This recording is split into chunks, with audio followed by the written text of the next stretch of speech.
Hi viewers, welcome to our channel. ప్రస్తుతం మనతో పాటు దాము బాలాజీ గారు సీనియర్ జర్నలిస్ట్ ఉన్నారు. వారితో ఒకసారి మాట్లాడదాం. సార్ నమస్కారం. సార్ నమస్తే. సార్ పోసాని కేసుకు సంబంధించి హైకోర్టు పోలీసుల పైన సీరియస్ అయిందని చెప్పేసి చెప్తున్నారు. సార్ ఇటు చేబ్రోలు కిరణ్ పైన కూడా అంటే అతని పోలీస్ పైన కూడా కోర్టు సీరియస్ అయిందని చెప్తున్నారు. ఎందుకంటే రెండు కూడా సిమిలర్ సెక్షన్ల కింద ఇద్దరి పైన కేసులు నమోదు చేశారు. అందులో 111 అనే ఒక సెక్షన్ కింద నమోదు చేశారు. ఇది మిస్యూజ్ జరుగుతుంది అని చెప్పేసి కూడా అంటున్నారు. మరి ఏం జరిగింది ఈ 111 కేసుకు సంబంధించి? హైకోర్టు ఏం చెప్పింది సార్? ఈ మధ్యకాలంలో నేను ఆల్రెడీ 2-3 వీడియోల్లో కూడా ఈ విషయం చెప్పాను. ఈ మధ్యకాలంలో చాలామంది మీద, ముఖ్యంగా సోషల్ మీడియాలో పోస్టులు పెట్టే వాళ్ళ మీద 111 సెక్షన్ బిఎన్ఎస్ భారతీయ న్యాయ సంహిత 111 1, 2, 3లో ఉంటాయి బ్రాకెట్లో, మళ్ళీ బ్రాడ్గా 111 సెక్షన్ని పెట్టేస్తున్నారు. ఎక్కువగా ఆంధ్రాలో వైసీపీ సోషల్ మీడియా యాక్టివిస్టుల మీద 111 విపరీతంగా పెడుతున్నారు. పోసాని కృష్ణమురళి గారు మీద కూడా పెట్టారు. అట్లాగే మొన్న తెలుగుదేశం ఐటీడీపీ కార్యకర్త చేబ్రోలు కిరణ్ని అరెస్ట్ చేసినప్పుడు కూడా అతని మీద కూడా 111 పెట్టారు. సో పోలీసులు ఎందుకు 111 పెడుతున్నారు అంటే, చాలా కేసుల్లో ఒక రూల్ ఏంటంటే, సుప్రీంకోర్టు అనేకసార్లు చెప్పింది, 7 ఏళ్ళ కంటే తక్కువ జైలు శిక్ష పడే సెక్షన్లు అప్లికబుల్ అయిన చోట మీరు అరెస్టులు చేయకండి. వాళ్ళకి 35(3) ఇంతకుముందు 41A ఉండేది సిఆర్పిసి, ఇప్పుడు 35(3) బిఎన్ఎస్ఎస్ భారతీయ నాగరిక సురక్షా సంహిత 35(3) ప్రకారం నోటీసులు ఇచ్చి వాళ్ళ ఎక్స్ప్లెనేషన్ తీసుకొని దాని తర్వాత ఆ కేసును విచారించండి, వాళ్ళని అరెస్టులు చేయకండి అనేది చెప్పింది. అట్లాగే కింది కోర్టులకు కూడా వాళ్ళకి ఒకవేళ అరెస్ట్ చేసి పోలీసులు తీసుకొస్తే మీరు ప్రశ్నించండి అని కూడా సుప్రీంకోర్టు కింది కోర్టు జడ్జిలకి ప్లస్ పోలీసులకి ఈ ఆదేశాలు జారీ చేసింది.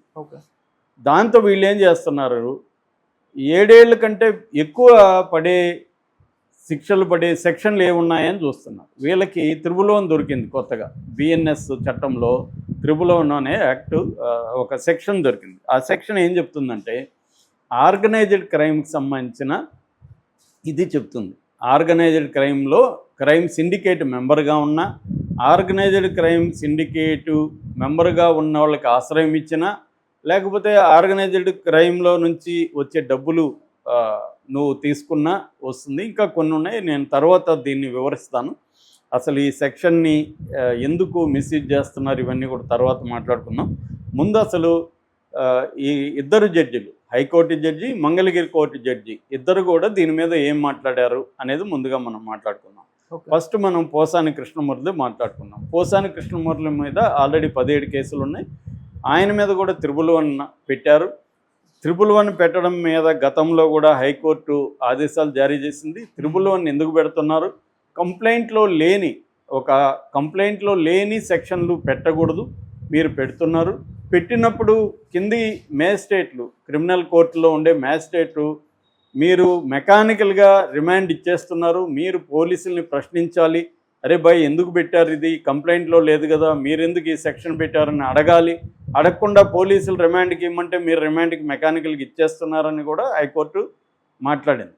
అయితే ఈ కాంటెక్స్ట్లో కొత్తగా పోసాని కృష్ణమురళికి 17 కేసుల్లో కూడా ఆయనకి 5-6 కేసుల్లో బెయిల్ వచ్చేసి మిగతా కేసుల్ని ముందుకు తీసుకెళ్ళలేదు. ఈ లోపల సూళ్ళూరుపేట వాళ్ళు 35(3) కింద పోసాని కృష్ణమురళికి నోటీస్ ఇచ్చారు. పోసాని కృష్ణమురళి దీన్ని సవాల్ చేస్తూ, ఛాలెంజ్ చేస్తూ హైకోర్టులో పిటిషన్ వేశాడు. అదేంటంటే, సార్ మీరు ఆల్రెడీ చెప్పారు 111 పెట్టద్దని, వీళ్ళు మళ్ళీ నాకు నోటీసులో 111 పెట్టారు, సో దీన్ని కొట్టేయండి కేసునని హైకోర్టుకి పోసాని కృష్ణమురళి వెళ్ళాడు. సో దాంతో హైకోర్టు చాలా సీరియస్ అయింది. సూళ్ళూరుపేట సిఐ మురళీకృష్ణకి మీద ఆగ్రహం వ్యక్తం చేసింది. మీరెందుకు ఇలాగా, మేము వద్దంటే కూడా మీరు ఎందుకు పెట్టారు, సో ఇది కోర్టు ధిక్కరణ కిందకి రాదా, మీరు కోర్టుకు వచ్చి మాకు ఎక్స్ప్లెనేషన్ ఇవ్వండి అని జడ్జి ఎన్ హరినాథ్ గారు చాలా సీరియస్గా ఈ సిఐ మురళీకృష్ణ మీద పెట్టింది. ఇదేం కేసు అంటే, బిఆర్ నాయుడు, ఇప్పుడు మన టీటీడీ చైర్మన్ ఉన్నాడు కదా, బిఆర్ నాయుడిని పోసాని దూషించాడని చెప్పి హరినాథ్ అనే వ్యక్తి, ఇంతకుముందు జడ్జి హరినాథ్ కాదు, ఈ కంప్లైంట్ ఇచ్చిన సుధాకర్ అనే వ్యక్తి, TV5 వ్యక్తి కంప్లైంట్ ఇచ్చాడు. జడ్జి పేరు హర్నాథే. ఉమ్, టీవీ5 వ్యక్తి సుధాకర్ అనే వ్యక్తి సూలూరుపేటలో కంప్లైంట్ ఇచ్చాడు. బిఆర్ నాయుడిని కించపరుస్తూ పోసాని మాట్లాడాడు. ఇది నిజానికి తీవ్రమైన నేరం కాదు. అంటే 10 ఏళ్ళు 20 ఏళ్ళు జైలు శిక్ష పడే నేరం కాదు ఇది. ప్రతి నేరానికి తీవ్రత అనేది ఉంటుందన్నమాట. ఓకే. అది మన చట్టాలు డిఫైన్ చేస్తాయి, మనం డిఫైన్ చేసేది కాదు. ఏ నేరం యొక్క తీవ్రత ఏంటి, ఇప్పుడు హత్య చేయడం, ఒకరిని చిన్నగా కొట్టడం రెండు ఒకే రకమైన నేరాలు అయితే కాదు కదా. ఉమ్, అందుకని నేర తీవ్రతను బట్టి, నేర స్వభావాన్ని బట్టి, ఆ నేరం చేసిన విధానాన్ని బట్టి సెక్షన్లు అప్లికబుల్ అవుతాయి. జడ్జిలు కూడా ఇవన్నీ చూసుకొనే శిక్షలు వేస్తారు. అందుకని హత్యలు చేసిన వాళ్ళందరికీ మరణశిక్షలు వేయరు. మన దేశంలో దాదాపు సంవత్సరానికి 33,000 నుంచి 35,000 మర్డర్లు జరుగుతుంటాయి. కానీ మరణశిక్షలు ఎంతమందికి పడతాయి? ఏ 5 మందికో 10 మందికో కూడా పడవు సంవత్సరానికి మరణశిక్షలు. ఎందుకు? ఎందుకంటే రేరెస్ట్ ఆఫ్ ద రేర్ కేసుల్లో మాత్రమే మరణశిక్ష, అంటే ఉరిశిక్ష మన దేశంలో ఉరిశిక్ష వేయండి అనేది మనకున్న ఆదేశాలు సుప్రీంకోర్టు ఇది ఇస్తుంది, రేరెస్ట్ ఆఫ్ ద రేర్ కేసులో. అలాగా ఇప్పుడు ఈ హైకోర్టు ఇచ్చింది. అలాగే మంగళగిరి కోర్టు కూడా ఈ చేబ్రోలు కిరణ్ విషయంలో ఇంతే తీవ్రంగా రియాక్ట్ అయింది. మంగళగిరి కోర్టులో కూడా Srinivasarao CI, Mangalagiri rural CI, అతన్ని చాలా గట్టిగానే మందలించింది. మీరెందుకు చేబ్రోలు కిరణ్కి ట్రిబుల్ వన్ పెట్టారో, అది అప్లికబుల్ కాదు కదా ఈ కేసులో, మీకు అతనికి ఛార్జ్ మేము ఇవ్వండి అని కూడా పై ఎస్పీని ఆదేశించింది. గుంటూరు ఎస్పీని ఇతనికి సిఐకి ఛార్జ్ మేము ఇవ్వండి, ఇది హైకోర్టు ధిక్కరణ అని కూడా మంగళగిరి కోర్టు చెప్పింది. ఓకే. సో ఇది నిజానికి ఆహ్వానించాలని పరిణామం. అంటే కేసులు పోలీసులు ఆ గవర్నమెంట్, ఏ గవర్నమెంట్ ఉంటే ఆ గవర్నమెంట్ మాట వినేసి కావాలనే ప్రజల్ని కావచ్చు, ప్రత్యర్థులను కావచ్చు, పౌర సంఘాలను కావచ్చు, జర్నలిస్టుల మీద కావచ్చు త్రిబుల్ పెట్టేస్తున్నారు.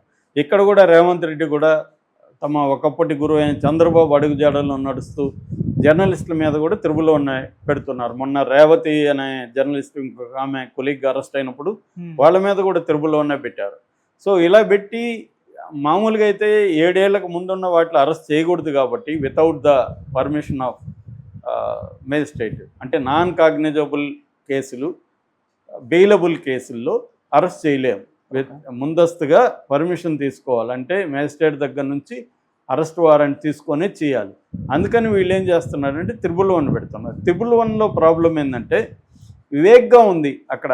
ఇందాక చెప్పిన డిఫైన్ చేశాను కదా నేను, క్రిమినల్ సిండికేట్ అని. అవే కాకుండా దాంట్లో ఏమేమి ఉన్నాయంటే సైబర్ క్రిమినల్ యాక్టివిటీ అని ఒక పదం వాడారు, ఒక ఫ్రేజ్.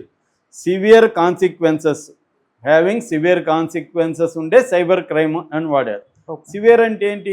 ఆ పోలీస్ అతను సివియర్ అనుకుంటాడు, సివియర్ కాదు అతను ఎలా డిసైడ్ చేస్తాడు? రెండవది కంటిన్యూయింగ్ అన్లాఫుల్ యాక్టివిటీ. అంటే కంటిన్యూయింగ్ అన్లాఫుల్ యాక్టివిటీ అంటే రూల్ ఏంటంటే 10 ఏళ్ల పాటు 10 ఏళ్లలో అనేక ఛార్జ్షీట్లు, అంటే మల్టిపుల్ ఛార్జ్షీట్లు పడి ఉండాలి ఆ వ్యక్తి మీద, అప్పుడే త్రిబుల్ పెట్టాలి. కానీ వీళ్ళు ఏం చేస్తున్నారు, అవన్నీ పట్టించుకోవట్లేదు.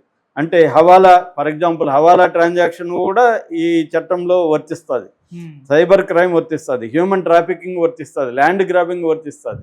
మళ్ళీ దీనికి సపరేట్ చట్టాలు ఉన్నాయి. హవాలాకి సపరేట్ చట్టం ఉంది కదా, పిఎంఎల్ఏ ఉంది. పిఎంఎల్ఏ అంటేనే హవాలా మనీ, డర్టీ మనీ లాండరింగ్. తర్వాత సిబి యాక్ట్ ఉంది. ఇలాంటివంతా ఉన్నాయి. కానీ అంటే దీన్ని ఒక నేరానికి డబుల్ పనిష్మెంట్ లాగా ఉందన్నమాట. దీన్నే డబుల్ జపార్డీ అంటారు. ఈ డబుల్ జపార్డీ అనేది ఉండకూడదు అనేది అనేక సార్లు సుప్రీంకోర్టు చెప్పిందనమాట. ఎందుకంటే ఆర్టికల్ 20(2) రాజ్యాంగం ప్రకారం పౌరుల జీవించే హక్కును ఇలా దీంతో సెక్షన్లు పెట్టి చేయకూడదని. కానీ మన వాళ్ళు ఏం చేస్తున్నారంటే ఇప్పుడు ఇది ఈజీగా కనబడింది. మొన్న కర్ణాటక హైకోర్టు కూడా సీరియస్గానే స్పందించింది. అయితే సుప్రీంకోర్టు దీని మీద ఇంకా గట్టిగా స్పందిస్తున్నట్టు కనబడలేదు. మొన్న మన సజ్జల భార్గవరెడ్డి సుప్రీంకోర్టుకి ఇదే పాయింట్లో వెళ్తే అక్కడ సూర్యకాంత్ అండ్ ఉజ్జల్ భూయాన్ ఇద్దరు ద్విసభ్య ధర్మాసనం దీని మీద ఏమీ కామెంట్లు చేయకుండా పిటిషన్ని రిజెక్ట్ చేసింది. అయితే రిజెక్ట్ చేయడం అంటే అర్థమైందంటే 2 వారాల పాటు ఇతనికి ఊరట కలిగించి ఇతను హైకోర్టులో అప్పీల్ చేసుకోమని చెప్పింది. ఈ సెక్షన్ దుర్వినియోగం చేస్తున్నారా లేదా అనే దాని మీద కామెంట్లు అయితే